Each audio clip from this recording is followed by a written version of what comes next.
Assalamualaikum. My dear students of Alim first year, you all are welcome to our online class. I am lecturer Mukhtar Hussain, standing before you with another class on human rights, topics human rights, and you will find it in your textbook English for today in Unit 8, Lesson 5. Here is a poem, topic Out, Out by Robert Frost. This poem is about the human rights. This is a famous poem, no doubt. So, we should try to look over go through the poems and find out what the poet tries to say in his poem about human rights. Now, let us see. Out and Out by Robert Frost. First, we should know about Robert Frost. You know, he is an American poet, and mainly he was born and brought up in New England, northeastern area of American New England state. Most of his poems are written or based on social realities and social and personal philosophies of his times on industrialization. Here, which poem we are going to read is based on a true story. The poet's friend's son was killed by an accident. Similarly, the incident in this poem, which we will read now, we are going to read now. First, this poem is based on human rights in such a way that we find here a young boy who was working in a saw yard, and there is no sufficient protection for him, but he has to work of a man, like a man.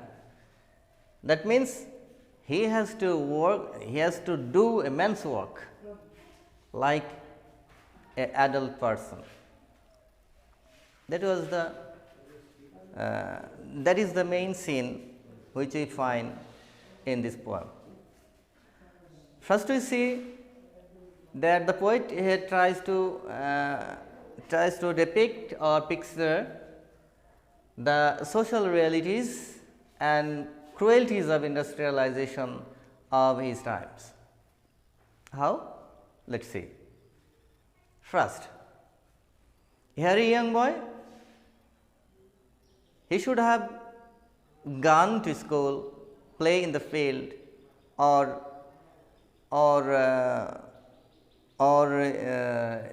he should have built his career with education or so many opportunities, but he is deprived of his basic needs. So, as the victims of industrialization, he has to work in a yard, saw yard,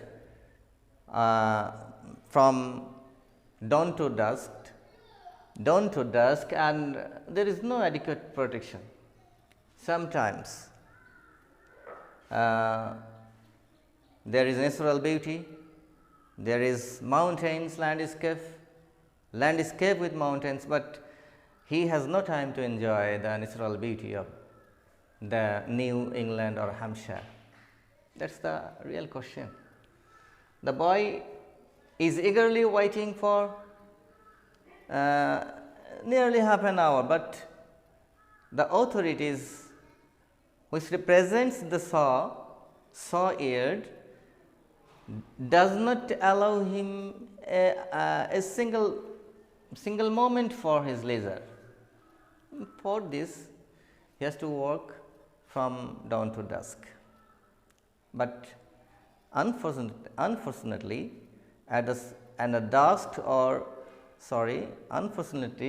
when the sun sets, his sisters beside him, she was standing there with in apron, and she announced the time of safar. This is the time of climax of the poems.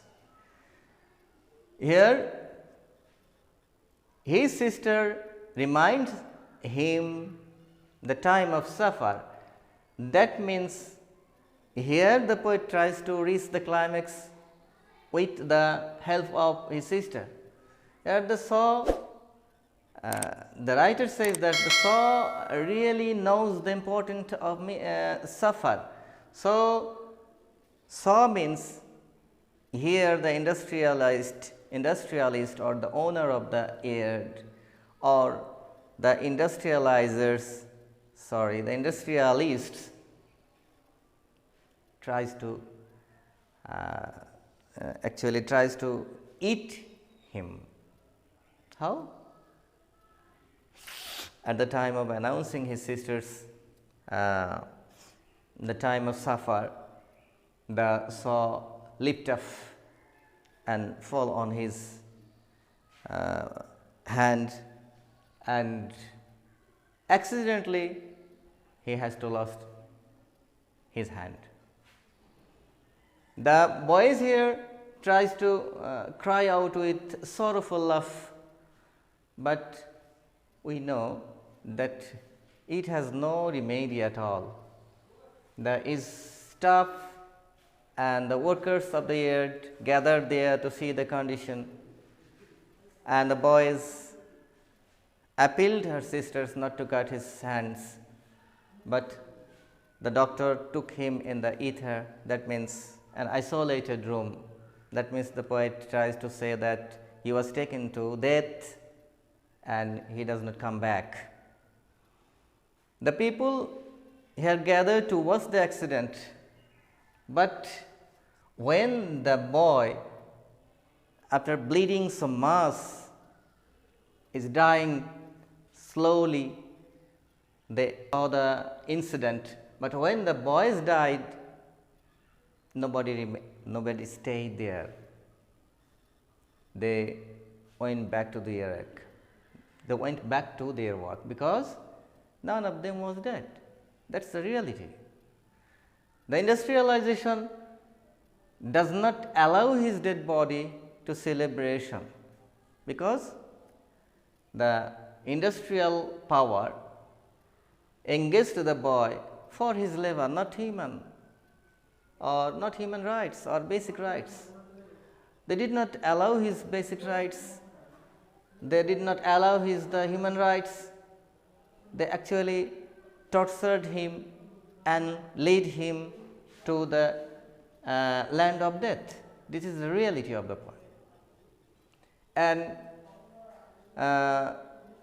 you students remember, this poem will be set, any part of this poem will be set, and you will be asked to write theme or summary. The summary of the poem is mainly based on the boys, the young boys, and the boys was working on the saw yard, and the saw was going on with snarl and rattle, that means roaring and stirring, but there was adequate pleasure, there adequate natural beauties, but the boy was not allowed to enjoy the landscape or leisure or beauty of the nature. At last, at the climax, he died and his life ended. In this way, the poet ended his poem. The theme, the poet here bitterly criticizes the industrialization.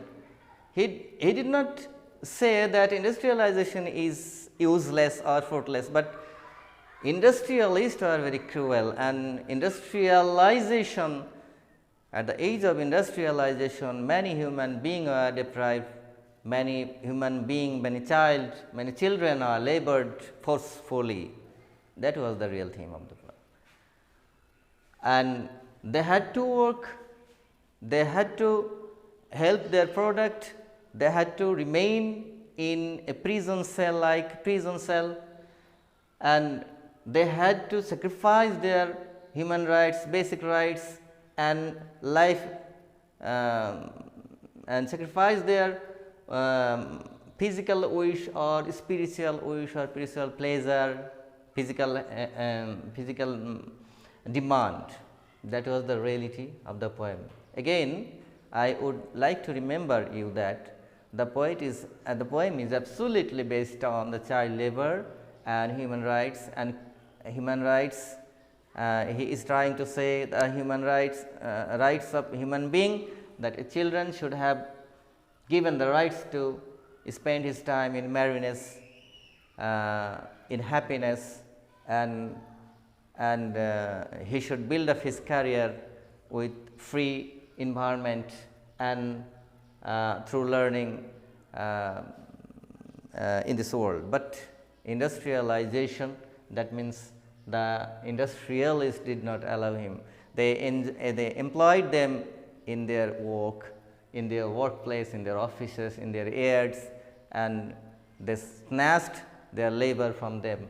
And as a result, the many children or numerous children are the victim of unnatural or unnecessary death. That was the end of the poem. You see, Robert Frost is the poet of reality and philosophical concerns about society. And if you read this poem, you will find every line is important, and he bitterly criticizes our society and announces the sorrowful and very awful condition, very sorrowful and very awkward condition of our children in our society. Okay.